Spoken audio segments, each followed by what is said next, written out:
नमस्कार, प्रादेशिक समाचार के इस बुलेटिन में आपका स्वागत है। मैं नंदिनी। आइए सबसे पहले नजर डालते हैं अब तक के मुख्य समाचारों पर। जेड सुरक्षा में कटौती से नाराज लालू राबड़ी और तेजस्वी यादव ने सुरक्षा वापस लौटाई।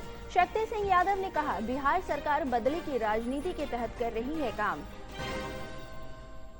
लालू राबड़ी और तेजस्वी के सुरक्षा वापस करने पर एनडीए नेताओं ने कसा तंज। दिलीप जायसवाल ने कहा, सुरक्षा वापस करने की पहल का होना चाहिए स्वागत। विधि मंत्री संजय सिंह टाइगर ने विपक्ष पर साधा निशाना। कहा, सम्राट सरकार में अपराध और भ्रष्टाचार के खिलाफ जीरो टॉलरेंस की नीति पर हो रहा है काम।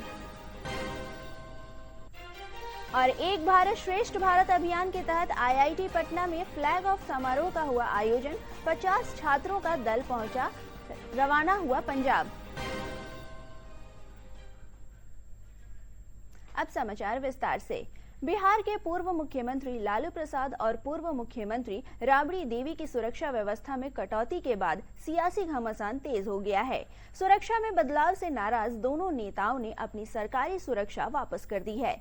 इस फैसले के बाद राष्ट्रीय जनता दल के नेता शक्ति सिंह यादव ने राज्य सरकार पर गंभीर आरोप लगाए हैं और इसे राजनीतिक द्वेष से प्रेरित कदम बताया है। दरअसल शुक्रवार को हुई सुरक्षा समीक्षा के बाद लालू प्रसाद यादव और राबड़ी देवी को प्राप्त Z+ श्रेणी की सुरक्षा हटा दी गई थी। इसके बाद उनकी सुरक्षा की जिम्मेदारी बिहार पुलिस के जवानों को सौंपी गई थी। सुरक्षा समिति है जी, कि कैसे मिला हुआ है राजीव प्रताप रूढ़िया, विवेक ठाकुर, संजय सिंह, नीरज जी से लेकर के उमेश से लेकर के सब लोगों को, लेसी सिंह को, कि कौन से मानदंड है? वो लोहरा रहता है स्टेज पर जो नया नया बिहार परिषद में जिसको नामित किया भारतीय जनता पार्टी ने, एक भी खरोच आई, याद रखना, बिहार के जनाक्रोश को झेल नहीं पाओगे। लालू प्रसाद जी के आग्रह पर नीतीश कुमार जी ने उसमें आवास के मामले में हम लोगों ने कहा उनके स्वास्थ्य को ध्यान में रख करके, लेकिन आप बंगले की लड़ाई लड़ना चाहते हैं।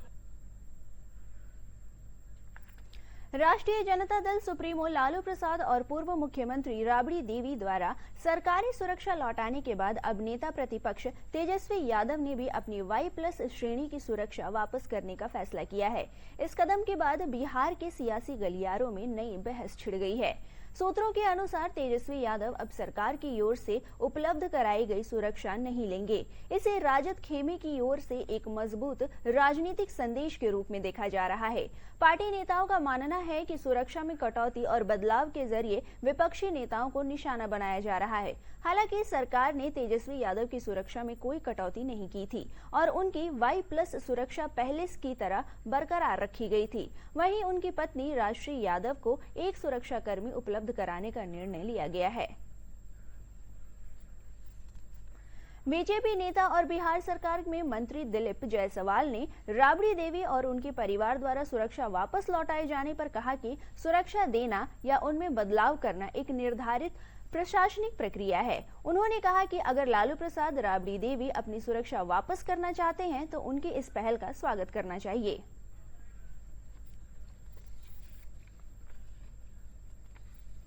हमें लगता है कि ये उनकी बहुत अच्छी सोच है।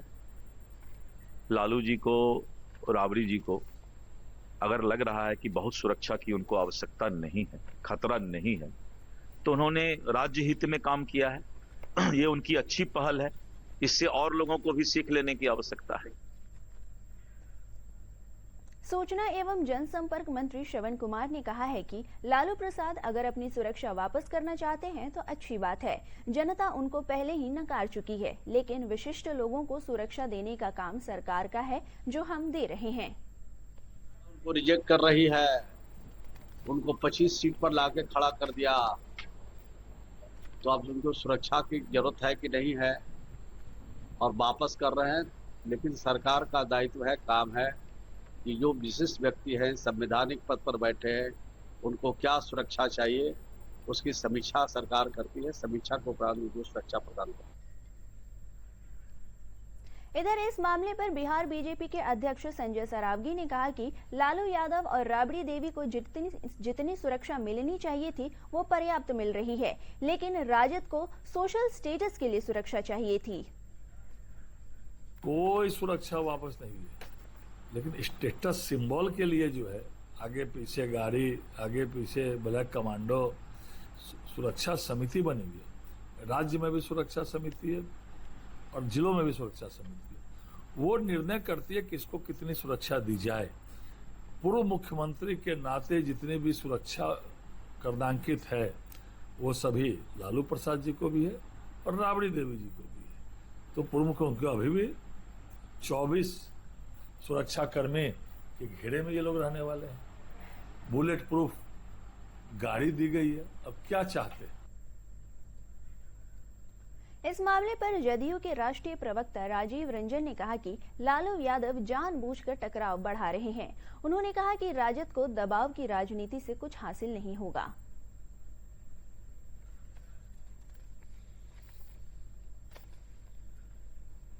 ये जानबूझकर अनावश्यक टकराव बढ़ाने की कोशिश है। दबाव बनाने की राजनीति से राजद को कुछ भी हासिल नहीं होना है। राजनेताओं को दी गई सुरक्षा का समय समय पर राज्य सुरक्षा समिति आकलन करती है और समीक्षा के उपरांत खतरे का स्तर तय करने के बाद सुरक्षा की श्रेणी तय की जाती है। ये एक प्रक्रिया है और इसका सम्मान सबको करना चाहिए। बिहार सरकार के विधि मंत्री संजय सिंह टाइगर ने कैमूर में मीडिया से मुखातिब होते हुए विपक्ष पर निशाना साधा। उन्होंने कहा कि बिहार में पूरी तरह से कानून का राज स्थापित है और सम्राट चौधरी की एनडीए सरकार में अपराध और भ्रष्टाचार के खिलाफ जीरो टॉलरेंस की नीति पर काम हो रहा है। संजय टाइगर ने अपराधियों को सीधी चेतावनी देते हुए कहा कि अब अपराधियों के लिए सीधा और स्पष्ट संकेत है, या तो वे अपराध छोड़ दें या फिर बिहार छोड़ दें।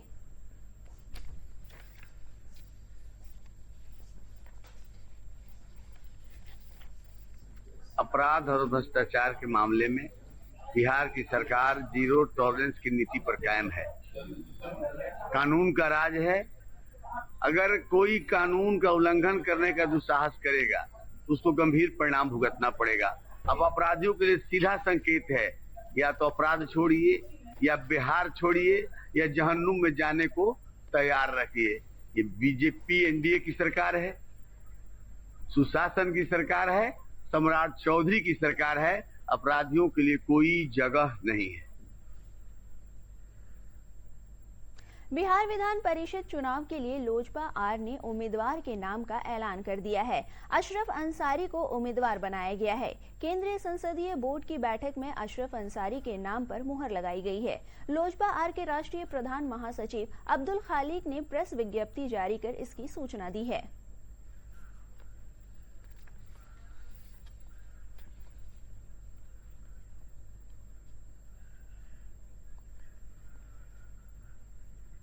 समस्तीपुर जिला प्रशासन ने अग्नि सुरक्षा के मानकों का अनुपालन नहीं करने वाले प्रतिष्ठानों और शिक्षण संस्थानों के विरुद्ध विशेष जांच अभियान चलाकर सख्त कार्रवाई की जाएगी।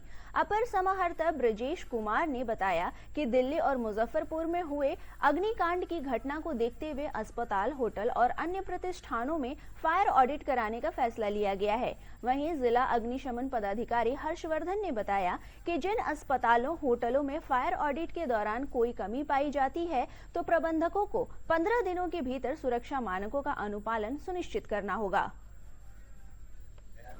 और फायर ऑडिट में भी है सारे जो 52 पॉइंट हैं, जिसमें कि किस प्रकार से वहाँ की का वायरिंग है, आने जाने का रास्ता है, एयर सैनिटाइजर के लिए क्या व्यवस्था रखी गई है, सारे बिंदुओं पर जो है डिटेल जांच कराने के का निर्देश दिया गया है। बिल्डिंग आते हैं, हॉस्पिटल्स आते हैं, उनका बाई लॉज के अनुसार जो भी रूल्स के अंतर्गत जो भी मानक है उनका अनुपालन करने का निर्देश उनको दिया गया। तो जो अनुपालन कर लिए हैं उनको एनओसी निर्गत कर ली गई है। सहरसा में कोसी प्रमंडल के पूर्व सैनिकों, वीर नारियों और उनके आश्रितों के लिए नया जिला सैनिक कल्याण कार्यालय शुरू हो गया है। इसका उद्घाटन सहरसा के जिलाधिकारी दीपेश कुमार ने किया। उन्होंने कहा कि पहले ये कार्यालय भागलपुर में था तो यहाँ के लोगों को काम करने के लिए भागलपुर जाना पड़ता था, लेकिन अब ये कार्यालय खुल जाने से मधेपुरा, सहरसा और सुपौल जिले के लोगों को जन कल्याणकारी परोपकारी योजनाओं का लाभ यहीं से मिल जाएगा। वहीं इस अवसर पर सैनिक सैनिक कल्याण पदाधिकारी कर्नल संजय कुमार सिंह ने कहा कि सहरसा में सैनिक कल्याण परिषद का कार्यालय खुल जाने से सैनिक परिवारों को बड़ी सुविधा होगी। मंजू देवी, हवलदार राजेश साहेब 84। आज प्रमंडलीय स्तर पर यहाँ खुल गया है। यहाँ पर जो भी पूर्व सैनिक है या वीर नारी या उनके आश्रित, वो सब इनका लाभ उठा पाएंगे। और ये करीब मधेपुरा, सहरसा और सुपौल तीनों जिला को कवर करेगा। ये तो जो भी जन कल्याण परोपकारी योजनाएं होती है उसका ये लोग लाभ उठा पाएंगे, या राज्य स्तरीय हो या केंद्र सरकार की हो। एक बहुत गौरवपल दिन है और जिला प्रशासन की मदद से हमें ये बिल्डिंग मिली है और यहाँ पे ऑफिस खुल जाएंगे। तो तकरीबन 15,000 जो हमारा सैनिक परिवार है जिनको कोई भी लाभ लेने के लिए भागलपुर जाना पड़ता था, अब ये यहीं पे उनके द्वार पे खड़ी है। तो मुझे बड़ी प्रसन्नता है और खुशखबरी है कि इस पल का मैं अनुभव कर रहा हूँ। एक भारत श्रेष्ठ भारत अभियान के तहत बिहार के विभिन्न जिलों से चयनित 50 छात्रों का दल आज पंजाब के शैक्षणिक एवं सांस्कृतिक दौरे के लिए रवाना हो गया। इस अवसर पर आईआईटी पटना में फ्लैग ऑफ समारोह का आयोजन किया गया। इस कार्यक्रम में गन्ना उद्योग मंत्री संजय कुमार ने कहा कि ये बिहार के लिए गर्व की बात है कि राज्य के युवा पंजाब जाकर वहां के इतिहास और संस्कृति की जानकारी हासिल करेंगे। वहीं आईआईटी पटना के निदेशक प्रोफेसर टीएन सिंह ने कहा कि युवाओं को इससे देश के विभिन्न विरासत को समझने का अवसर मिलेगा। जहाँ पर जीवन आप सबको आने में गर्व महसूस हो रहा है कि हमारे बिहार के कई अन्य जिलों के 50 छात्र छात्राएं चयनित होकर पंजाब में जा रहे हैं। हमारे बिहार की संस्कृति और पंजाब की संस्कृति को एकजुट करने की भारत के प्रधानमंत्री आदरणीय नरेंद्र मोदी जी का ये मिशन है। एक राज्य से दूसरे राज्य के छात्र आपस में अन्य राज्यों में जाकर वहाँ अपने राज्यों का साझा करें। ढेर सारी शुभकामनाएं हैं।